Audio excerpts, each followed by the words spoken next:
The Legend of Zelda, that long-running adventure series from Nintendo, has been a staple in my game library since I was young. These epic tales of a young boy fighting a great evil, exploring dungeons, and solving puzzles, it's all amazing to me and to millions of fans the world over. While the console Zelda titles seem to get a lot of love and attention, I think sometimes the portable entries in the Zelda catalog are sometimes overlooked.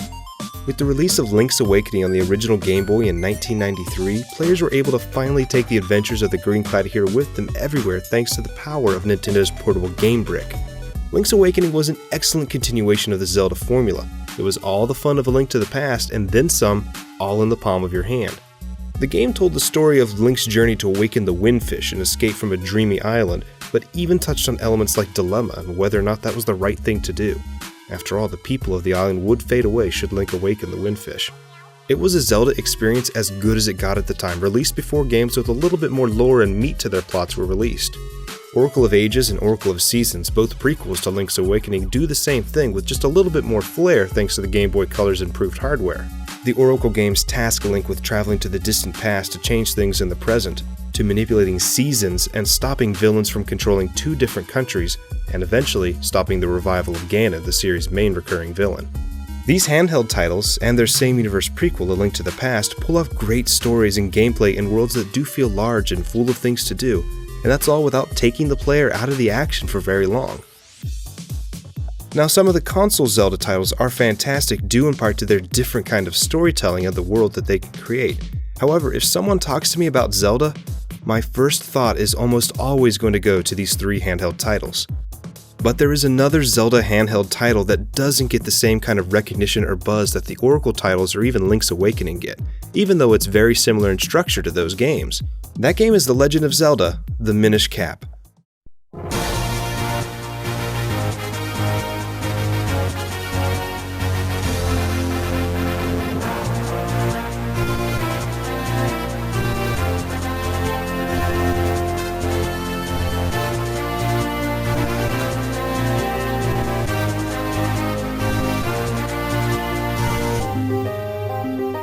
Released late in the Game Boy Advance's lifetime, the Minish Cap takes full advantage of the system's hardware with bright colors, amazing but slightly compressed audio, and even a few voice clips.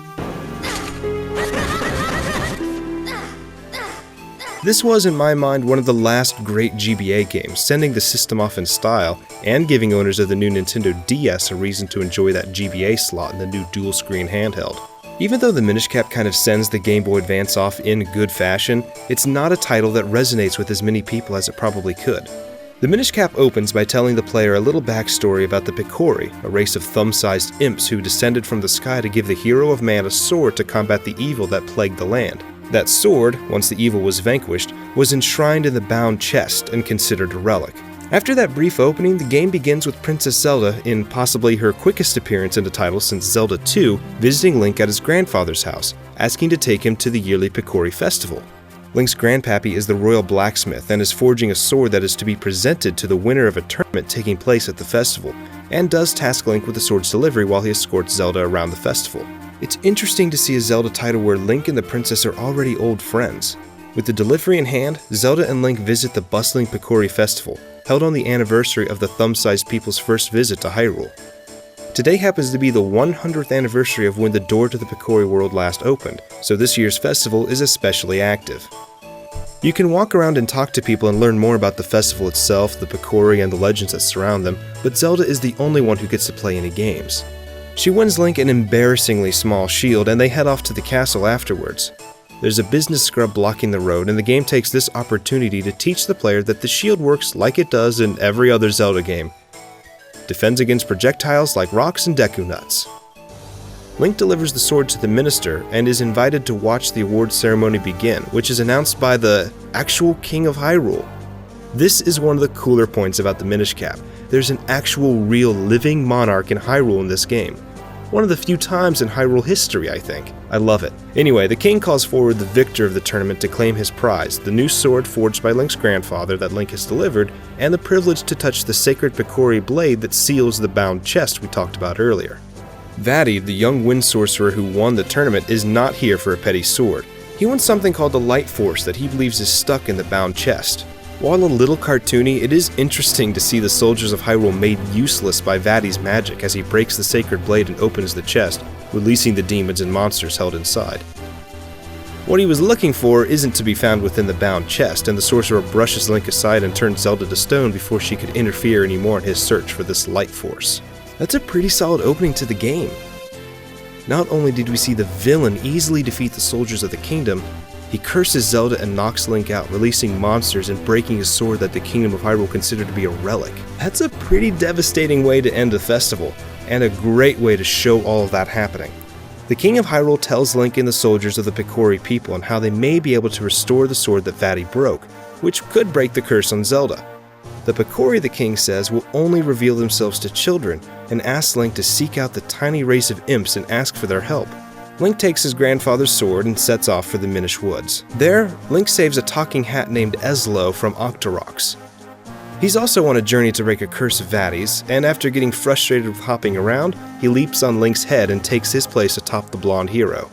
Link is capless no longer, with Eslo offering to sit on Link's head and provide advice and guidance during their journey. Eslo serves a similar role as Navi or Tattle from the Nintendo 64 Zelda titles, as well as the King of Red Lions from the Wind Waker. He's able to offer hints on what to do next with the push of a button, but also serves as a character in the game's plot. What I like about Eslo is how brash he is. He treats Link like a child sometimes, and is rather blunt with his remarks. It's always entertaining to see what he has to say. Being a little brash isn't just the only thing Eslo is good for. He also has the ability to shrink Link down to the size of the Picori, who are apparently actually called the Minish. He can do so whenever Link stands on one of the various portals in the game's overworld. This makes Link appear in the overworld as a tiny speck, able to fit into areas he couldn't before, like the inside of a log, which adds a whole new layer of exploring to the world. But we'll get into that later. They learn from the Minish Elder that to fix the Picori blade, they will have to first have the blade repaired, and then infuse it with the 4 elements of the world: earth, fire, water, and wind. So right off the bat, we kinda have a basic idea of just how long our quest is going to be. And if there's one thing I don't care for about the Minish Cap, it's its length. There are only a handful of dungeons to explore, which was also my complaint with the Wind Waker. While full of stuff to do, both games are rather short on the dungeon side of things. I haven't really talked about controlling Link yet, but this might be the best of the older handheld titles in terms of control. Link can move in all directions easily and comfortably, which is a good thing given the small form factor of any of the GameBoy Advance systems you could play this game on. Like the previous handheld titles, you can assign weapons and tools to the A or B buttons from the pause menu. This includes your sword, your shield, and other tools that you'll later acquire, like the Rock's Cape or the Cane of Passy. The R button allows Link to perform certain actions like rolling or speaking to characters, lifting objects, etc. It serves a very similar function as the A button did in the 3D titles, allowing the player to know just what that button's going to do when it's pressed by displaying the command over the graphic. The L button is not displayed in the HUD, but it is used for one thing that we'll get to later, but I do think it should have been used more. I hardly ever use the shield in these handheld titles because I have to equip it to a button, and that limits how many items I can use at a time.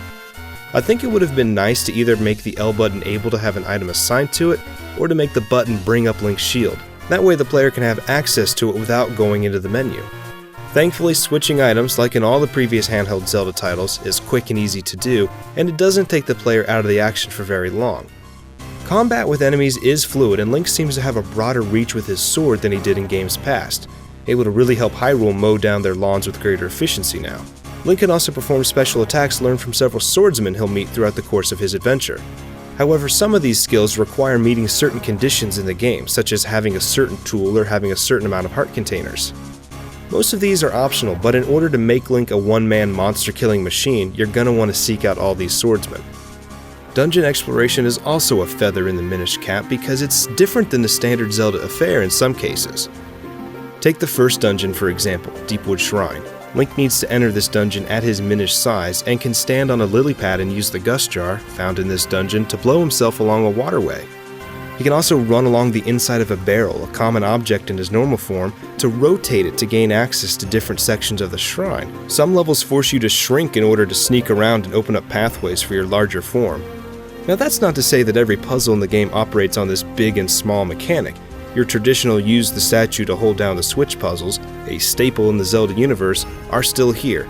Even with all the different kinds of puzzles available, from those classic head scratchers to the Minish-sized ones, the dungeons are not terribly difficult but do feel a little bit more focused on their layout and design than some of the other handheld dungeons had been, especially in the area of presentation. Each level is well designed and interesting with charm put into them. Deepwood Shrine feels like a kind of moldy, dusty old shrine that doesn't see a lot of use, with cobwebs everywhere, and the Palace of Wind feels like a grand palace sailing above the clouds. Some of the levels even change up the formula on you too, like when the Temple of Droplets gives you the big key less than 5 minutes into exploring it. Your goal then becomes to melt the frozen element rather than actually finding it. Another dungeon opens up the big door for a mini-boss fight, with a whole other section of the level still to go. I love that kind of stuff because breaking the norm is a great way to capture the player's attention, especially once we've completed a few dungeons and might be losing interest in the formula this late into the game. With Link able to shrink down to the size of a bug, monsters suddenly do look a whole lot bigger. The first boss of the game is a green choo-choo, which would be insulting if it were not for the size of the creature in comparison to Link's tiny stature. Some boss battles even have you shrink to the size of the Minish to go inside and fight the monster, giving just another layer of complexity to the battles, even if it's a small one. Once you start collecting elements and gain new tools and sword skills, new paths begin to open up for Link, allowing him to explore even more of the countryside, much like they have in previous Zelda titles. Shrinking down to the size of the Minish will allow Link to enter certain pathways to reach inaccessible areas, or to go inside small caves that hold treasure or talkative Minish. The designers did a good job of making things that would normally be harmless to Link feel imposing and destructive in his smaller state. That includes things like raindrops in a storm, or even simple little puddles becoming bottomless lakes in his smaller size. You'll find Minish portals inside the homes of Hyrule citizens as well, allowing you to meet with the Minish who live in the rafters or inside little holes on the wall. These Minish like to help the Hylians by secretly doing chores for them, or even doing their actual jobs while they sleep. It's cute to meet with all these little Minish and see just how much fun they actually seem to be having. The Minish even have a mining and smithing operation on top of a mountain where they can repair the broken Picori blade. Some of the Minish live by themselves in tiny logs or mushrooms hidden away in remote locations on the map. Seeing just where you can explore as a tiny version of Link is fun and helps add a different exploration element to the game. While some side quests and events happen in your typical Zelda fashion, Minish Cap adds a whole other reason to want to meet with as many people as you can: kinstones. Several previous games, including the other handheld titles, feature a trading sequence to get pieces of heart, new weapons, or sword upgrades. These were fun little diversions from the main game that gave Link many little chores to do, typically involving the exchange of items. Minish Cap has no such long side quests, but what it does offer are tons of little rewards for fusing kinstones with people. Kinstones come in many shapes and colors, and the idea is that if someone has a kinstone, someone out there has the other half. When two people join kinstones, they should both experience good luck and happiness in the future, which has a lot of people carrying around bags of kinstones looking for people who may have a matching piece. There are tons of people to fuse kinstones with, and each fusion does change something on the map, from opening new areas to even helping out in one of the more involved side quests in the game. These kinstones are found all over Hyrule, and if someone is able to fuse a kinstone, a thought bubble typically hinting at the reward will appear over their head. You could then hit the L button, the only use of the button I had mentioned before, to fuse kinstones. While a lot of the kinstones are commonly used, there are rare pieces that are hard to match, but they do usually offer a bigger reward. Some people really don't care for the kinstone fusions in the game because it does take the place of a longer, more Zelda-like side quest such as the trading sequence. I'm kind of okay with the kinstones because it is fun to see just what you're able to collect or find when fusing kinstones. But I will admit I am always disappointed when you fuse kinstones with someone, find the chest that appears, and it's just more kinstones. Certain kinstones are plot essential and must be fused with statues or monuments in order to open up new pathways, but if you don't want to bother with fusing kinstones with actual people, you can ignore it, but there are all sorts of fun things to do with them. After receiving some of the elements, Aslo and Link find the Minish door, where they can enter the elemental sanctuary and infuse the new white sword the Mountain Minish repaired with the elements that they've collected so far. This powers up the blade to allow Link to clone himself on certain panels in the world, giving him extra muscle power, or allowing for certain attack formations. Now fans of the series will recall the multiplayer Zelda titles about the Four Sword. Minish Cap is the prequel to those titles. It starts off with just one clone, and eventually allows Link to have 3 extra versions of himself out at once, but they behave exactly like Link and mirror his movements. They also can't take a hit or get inside a wall without disappearing, and they can only be summoned for a short while. But the clones do add another layer to the puzzles of the game, as well as a few of the boss fights. It's not as big of a mechanic as the shrinking element, but it's still an interesting complexity to add to the game. Eventually, we learn that Vaati is a Minish himself, and was Eslo's apprentice.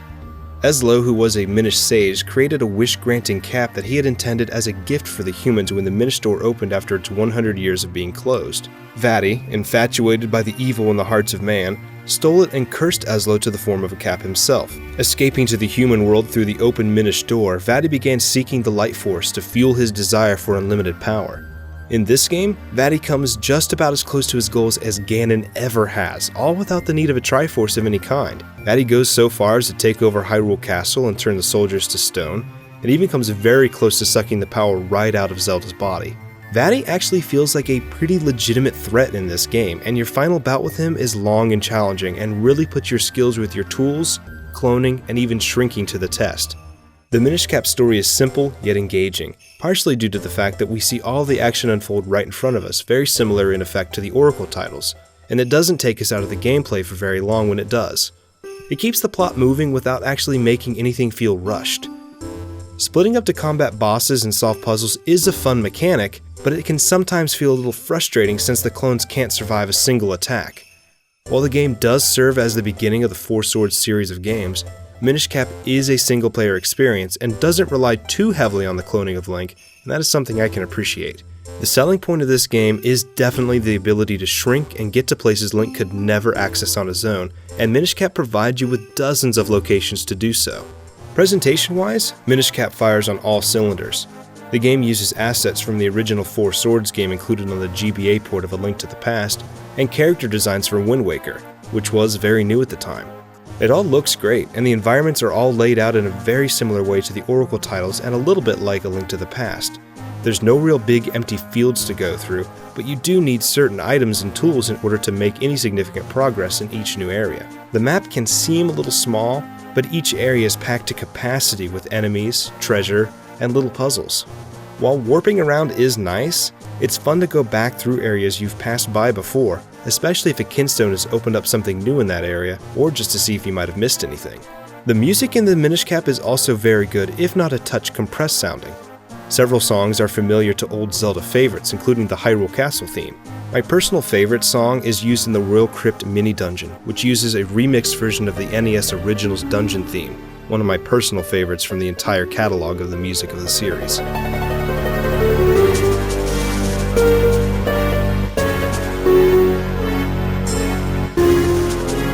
The Minish Cap is one hell of a Zelda game and one hell of a Game Boy Advance game. It really sucks that the Virtual Console version of this was only made available to ambassadors of the 3DS, because it complements the Oracle titles and Link's Awakening nicely with its design, pacing, and overall gameplay.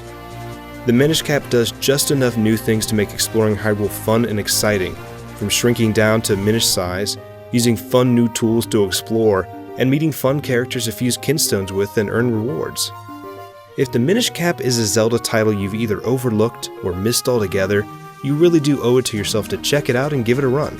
It's on the shorter side of the series, and it really isn't terribly difficult, but Minish Cap is worth every second of your time.